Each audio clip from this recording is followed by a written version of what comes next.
All right, let us say hello to the former UFC heavyweight champion of the world, a man who signed with Bkfc recently, but it turns out before he debuts in the Bkfc ring, he's going to be fighting Antonio Tarver on April 17th, part of the Triller event, headlined by Ben Askren versus Jake Paul. Incredible stuff. Frank, how are you, man? Thank you for doing this. Yeah, you're welcome, man. Thank you. It's good to have you here. It's good to catch up with you again. First off, if somebody told you 18 months, 2 years ago that your first fight in 2021 would be in a boxing match against Antonio Tarver, would you have believed him? No, probably not. I definitely have always wanted to do boxing and kickboxing matches. And,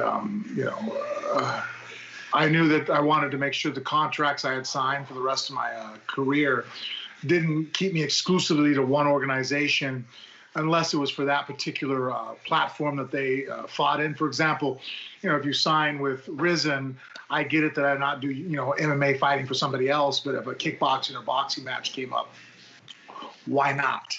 I don't understand that monopoly that guys feel that they have to keep on people. It just, keeps fighters from not fighting. And, we only get paid when we fight. And hell, you only live so long and you only have so many times to compete. I want to be able to, enjoy my life and enjoy competing.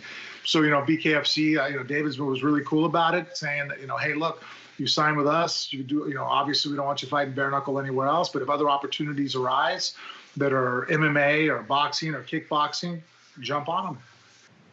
I know from our last conversation, you had said you were hoping sometime in the spring you would make your Bkfc debut. And obviously this is going to be a massive card, a huge opportunity for you, like you said, to do something you've always wanted to do against a guy with an established name in the sport of boxing. So I'm curious, how this came together. When did this get presented to you? Because this is a big deal. This is right up your alley.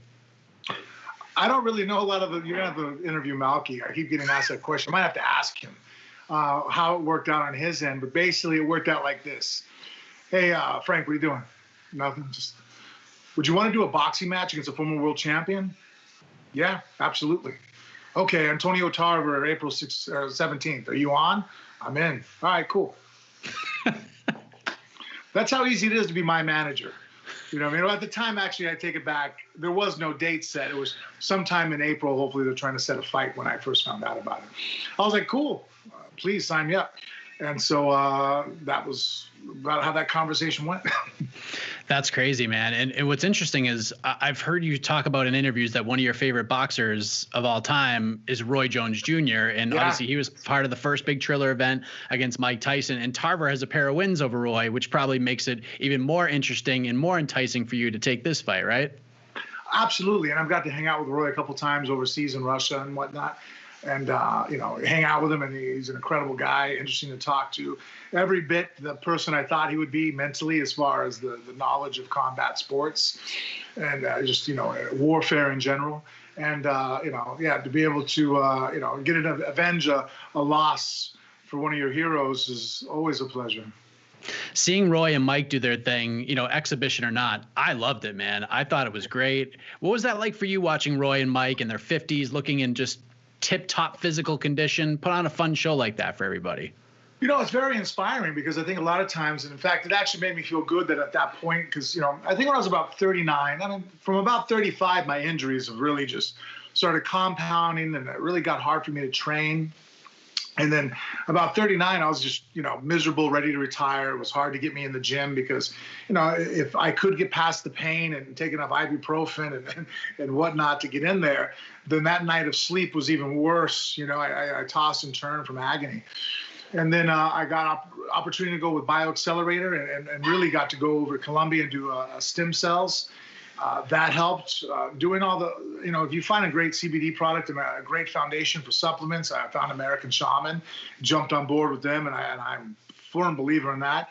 And then Mitrospect with Kratom. So I've started healing my body, and then hanging out with, Steve Date, doing my conditioning over at Lifetime, and Nick Best, and being very religious for the last 18 months for lifting weights and focused on healing my injuries. And, it was embarrassing to start off with, being in the gym. People were looking over at me thinking that, that's probably, what I should be warming up with. And I'm struggling with it to get it, that's my max, And so my health came back, and seeing, Roy and Mike out there competing in their 50s, it was almost more validation of, look, yeah, it hurts. Yeah, you're going to have to now, whereas before I don't have to warm up, now I have to warm up. Whereas before I didn't have to spend a specific practice just doing rehab. It was kind of an afterthought before. Now it's like, no, at this time is scheduled as just rehab. People be like, it's not a workout. I'm like, no, this whole practice is about, fixing everything I've done throughout the week, hurting myself. So, I mean, does it take more diligence? Do I have to pay more attention to what I eat? Yeah, but the price, is worth it, and seeing it. And so, and again, just watching Roy and Mike, it's like, especially Mike Tyson, somebody I can relate to, somebody who really let himself go there through his late 30s and 40s. There was times Mike was walking around 300 pounds. He wasn't healthy. And now you look at him and he's cleaned up his diet, his motivation, his training, and we got to see really a phenomenal version of him. And so that, again, as a fighter who's getting older, I found it especially inspiring. One thing that's interesting about this fight is, in the past, you've been a guy that's been in the position that Antonio's in right now, like taking on somebody from the outside, coming in from a different combat sport and trying to prove a point, kind of defend the sport in a way like you did with the first Brock Lesnar fight. And now you're heading over to the boxing ring trying to get a big win and fly the flag of MMA against a guy like Antonio Tarver, a former world champion. Do you feel like there's any kind of advantage being on that other side that Antonio's on right now, kind of experiencing what that's like? No, I actually like being on this side of it. There's no pressure. And in every challenge, you always learn things about yourself. And it's funny because this is a challenge where I'm actually, not only am I in a position where I'm now the guy going out and being the outsider coming in, and Antonio's the defender of his sport. So this is a new position for me to be in. But really the part that is the most different for me, and I've got to learn the most about myself, is that it was probably about 4 weeks ago where my wife was just shocked. For 6 days a week now, even on days I fly out of the country, I'll be in another, fly out of the state. I haven't had to leave the country in a little while. I still get up, even if I have to get up at 3:30 in the morning, I go do 45 minutes of steady state cardio. First thing I do before I eat anything, I drink a cup of coffee, 12 ounces of coffee, a little more than a cup. And I go do cardio and I keep my heart rate above 140. And my wife, the other day she asked me, she's like, I can't believe, she goes, it would have been great if you discovered this 10 years ago. Like, but what changed? She's the closest person to me in the world. And I was sitting there thinking about it, normally I go to get out of bed, and if I'm hurting and sore, it's hard sometimes, especially as you get older. It's like, screw it, I'm going to sleep in, you know what I mean? And I was like, you know what? I said, my intelligence has actually crippled me throughout my career a little bit. I've always gone into every fight as a mixed martial artist knowing that I was the smarter guy. That if you sat there and put a whiteboard up and say, hey, explain moves and explain strategy, there's nobody I've ever fought that knows more about mixed martial arts than I do. I could be their coach. I knew more than most people's coaches that fought. And so that made me kind of lazy at times, or not as threatened. So I put my guard down. Sometimes I was too comfortable. I was kind of like that black belt in jiu-jitsu who doesn't train as hard anymore. And then that purple belt who's in really good shape and really hungry. He's coming after him, and all of a sudden you might take him lightly. And I've, But here I'm now in a situation with Tarver where the roles are completely reversed. Even though I am a very sharp boxer when it comes to the basics, there's a level of boxing that Tarver's attained because he's a specialist in it that I'm never going to attain. I'm like a decathlete, right?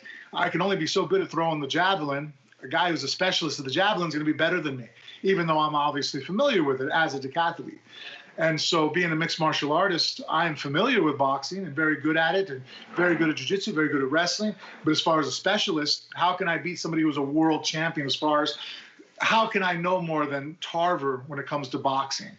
And so it really put me in a unique position to where now I'm focused on training and being in shape, because I'm like, hey, look, I got the basics down, but all the traps and trickery and all that's usually on my side, he has. So I'm going to have to make sure I show up in phenomenal shape so that I can keep a pace and a power output, use my size and strength, and just really make sure that when I'm doing the basics, everything I throw hurts, and it hurts for 10 rounds. It's interesting you say that about like the approach and, the trips and the traps and that you see in boxing, because, I mean, Antonio hasn't fought in like 6 years. He's 52 years old. And as you saw with Tyson and Jones, like age is just a number at this point.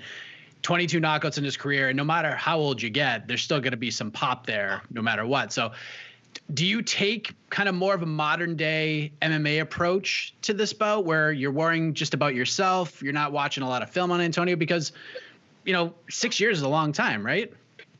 Well, no, actually, I still watch a ton of film on Antonio, because still there's parts of his personality that over, a 25, 30-year career that he's not going to change, that haven't changed. Certain tendencies when I see him in certain situations that, it's his mind, it's his spirit. There's certain neurological formatting that it's you. And you can learn how to hide it. You can learn how to leverage it. But, really changing your colors doesn't really happen. You know what I mean? You can make yourself a better version of yourself. But as far as completely rewriting a book, doesn't happen. So there's certain things that Tarver does in certain situations that those are the things he's still going to do now. And the advantage I have in this fight is that I know how he looks in a boxing match. The disadvantage he has in this fight is he doesn't know what I look like in a boxing match.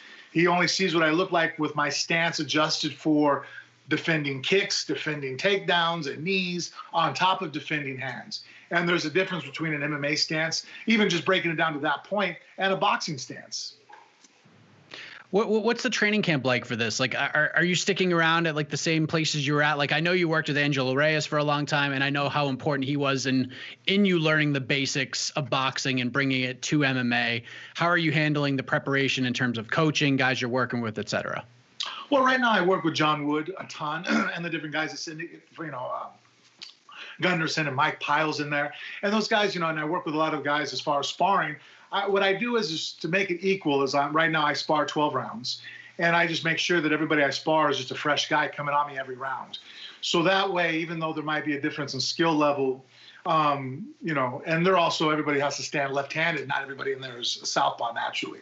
So even though that there's difficulty there, as round 6, round 7, round 8 comes out, and that's that guy's first round, it makes it much more even and makes it much more difficult for me. And I have to push that much harder. So that's how I work that out. I'm only really sparring 2 and 3 times a week. The other 2 or 3 times I hit pads hard. And then whatever I do in the morning, like for example, today was a pad day in the morning. So I wake up in the morning, my schedule for today, right? I woke up in the morning at 7, take my vitamins, drink my coffee, kind of sit and vegetate for a second. I get to the gym about 8 o'clock. I do cardio until about, 8:45. I eat breakfast at 9 o'clock, and I'm at the gym at Syndicate at 10. I hit pads really hard because it's a hard session if it's in the morning with pad work. With John, we did 8 rounds. And then when I get done, I go home, I eat lunch. Then at 2 o'clock, I go to the weight room, and I still lift weights. I lift weights 6 days a week.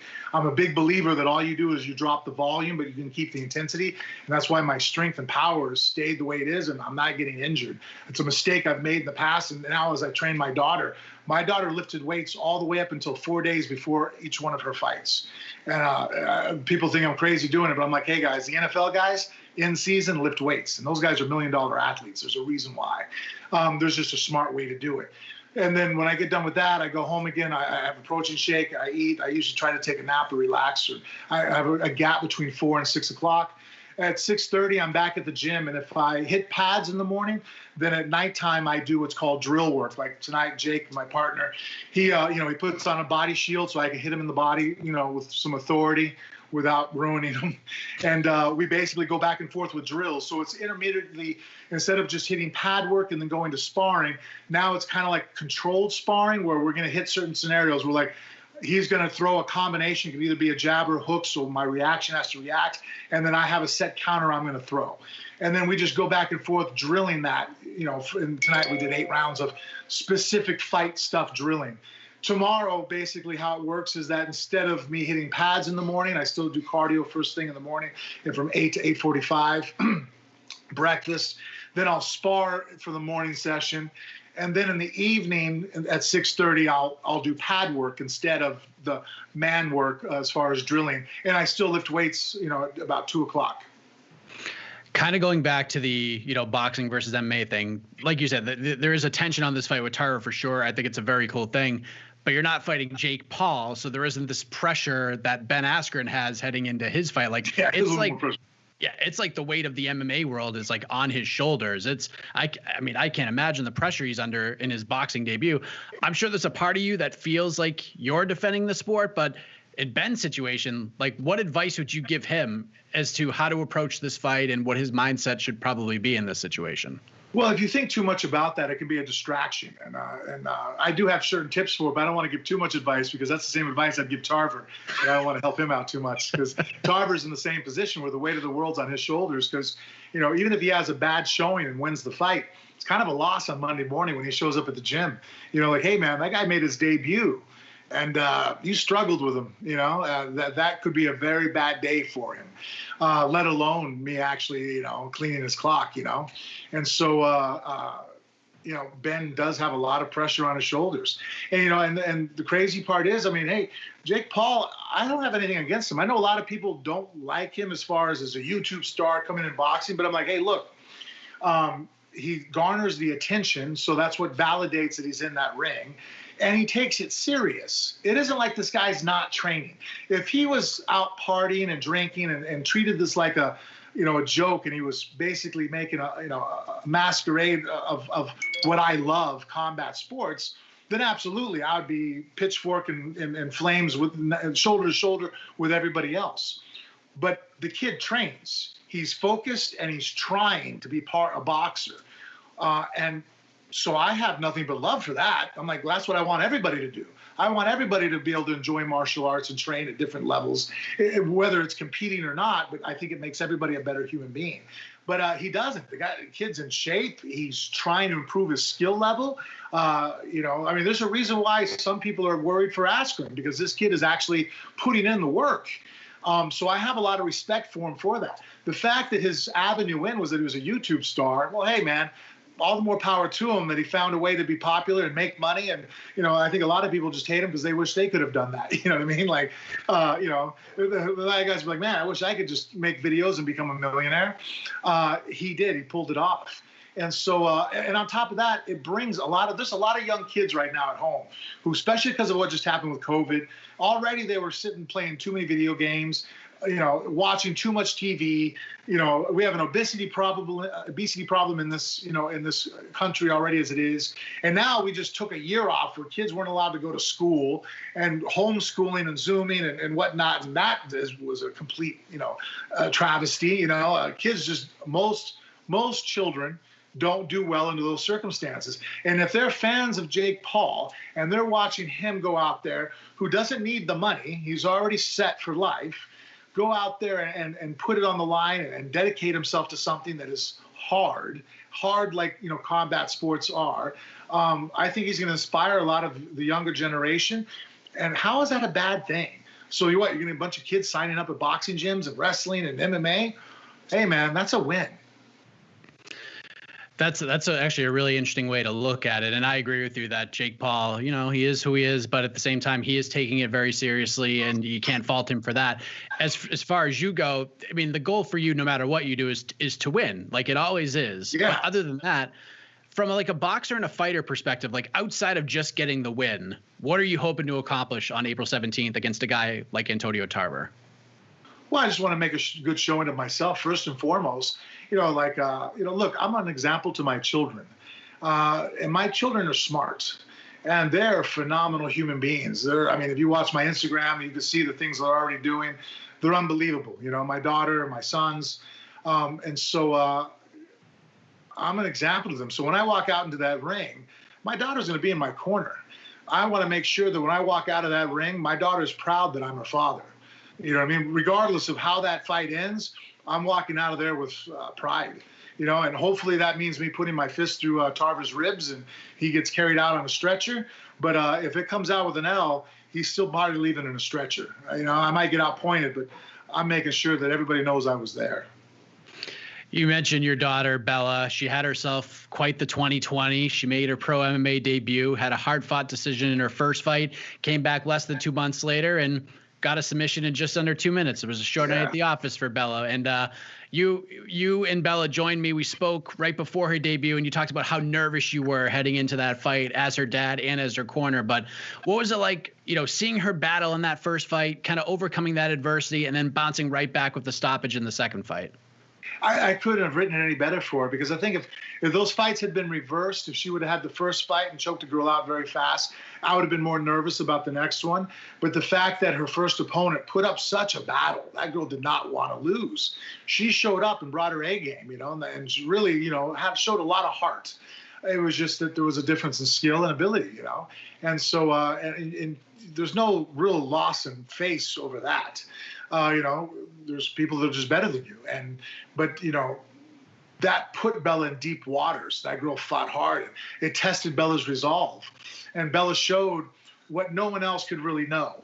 Everybody can see that she's strong and fast and extremely skilled and technical, but that toughness to fight through adversity, there's only one way to find out. You can't find out in the gym. I don't care how hard you make a practice, it ain't real. You know what I mean? You can make it as close to as possible, and we think we know, but you don't know until people are screaming and the lights and cameras are on. Do we really see what you're really made out of? And Bella proved that she's really made out of something special. Yeah, because she got cracked like right off the bat and took it like a champion. And for you, you were like, whew, you're probably sweating some bullets over there after that. Check that box. You check that box. How are you guys sort of mapping out her 2021 in that sense? Well, right now, Bella really, she loves wrestling and folk style in high school. So she's a junior right now. So she's focused on wrestling, and, nationals is in 2 weeks. Even right now, she was like, oh, later after I get done with wrestling practice, I'm going to go to jiu-jitsu. And she's supposed to go do pads in the morning. I'm like, hey, you know what? You got 2 more weeks for nationals. Just be a wrestler, just focus on that. You're only going to have 2 more shots at this. You have in 2 weeks, and then your senior year. I think a lot of people, everybody's pushing and MMA and be in the UFC right now, and I'm all, let's wait. There's a very important lesson to, story in this and there's one name I just keep telling everybody, hey, Vasily Lomachenko is one of the greatest boxers to ever live. 396-1 as an amateur, gold medalist, Olympian, phenomenal fighter. He took on too much too soon. Turns pro. His first fight against Salido, the champion down there in Texas, he loses a really hard-fought decision. If he maybe would have waited 1 or 2 fights, that fight doesn't cut into an L. I don't want that to be Bella. I don't want us to push her so fast too soon that she loses a fight or, takes an L that wasn't necessary, that now some girl who's on their way out, basically like Salido and Lomachenko, gets a win over Bella, gets to retire. Bella goes on to have this Hall of Fame career, and now this girl gets to sit home. Well, I beat her. I'm like, yeah, you beat her because we prematurely ran into that situation. Give us another 2 years and she chokes you unconscious. So I'm going to make sure that, hey, look, it's my daughter. I'm going to err on the side of caution. Last thing, we found out on Saturday, some unfortunate news, the passing of Marvin Hagler at the age of 66, one of the most exciting fighters of all time. And, it's funny, I grew up in the Boston area, and my father used to tell me that in the 70s and early 80s, and I think the great columnist for the Boston Globe, Bob Bryan, spoke about this on Saturday too. In Boston, it was the Red Sox, the Bruins, the Celtics, the Patriots, and Marvin Hagler was in essence the 5th major sports team in Boston because he had so many fights at the Boston Garden. Like a lot of the beginning of his pro career happened at the Boston Garden. He was so respected. And of course, everyone remembers the classic battle with Tommy Hearns, the fights with Sugar Ray and Roberto Duran, one of the all-time greats. How will you remember marvelous Marvin Hagler as a boxing fan? You know what? I just think that the one thing about Hagler was his tenacity. Obviously, look, he was a skilled fighter, but even if you watch that fight with Hearns, if you watch that one round, and it goes down as one of the one round, fights, greatest rounds of boxing, and I have a hard time being able to disagree with anybody that thinks otherwise. Hearns hits hard, and you could see that he was landing hard shots. Hearns has a phenomenal right hand, power, both hands. And Hagler made a decision. He was going to move forward, move through that, and just inflict damage. And, that mental toughness, that gut check, that ability that, that something in front of you is just pure pain, and you're going to drive into it and fight hard and break it down. that blows my mind. That just shows, and that's something I think every human being, from any skill level, any kind of genetic background you would think you have, that's something you can learn from. That Hagler, he wasn't the more powerful puncher in that fight. Hearns was the better athlete, the more powerful puncher, and he demolished him. He came forward. That work rate that they both had in the first round was unreal, and he just kept it up, kept it going, and just broke him down. Just unbelievable stuff. If you haven't seen that round, do yourself a favor, finish this interview and go watch that round. It's absolutely ridiculous. But well said, Frank. I mean, your boxing story gets underway April 17th. You guys watching? Triller presents the event. You can watch it on Fight TV, pay-per-view platforms. This is 10 rounds, right? You and Antonio? Yeah. Yeah, I think that, I mean, they were, it's smart on their part. I'm obviously the B-side. They chose to make it, 10 rounds because, a 4-round fight would be even more dangerous with a guy of my size and my explosiveness. Then I could throw caution to the wind and just keep a high volume. 10 rounds, I'm gonna have to be more cautious about, gassing myself out. No matter how good a shape you're in, you could still make yourself really tired if you push too hard of a pace too soon. If you go out of your comfort zone or push past your rhythm. And so, that brings more strategy into it, which weighs into his favor again. Well, I'm looking forward to it. This is a really big deal. I think this is awesome, and wish you all the best of the fight, Frank, and the rest of the camp, man. Thank you for the time, and I learn a lot every time I speak with you. So thank you very much. Thank you, man, so much. Appreciate it.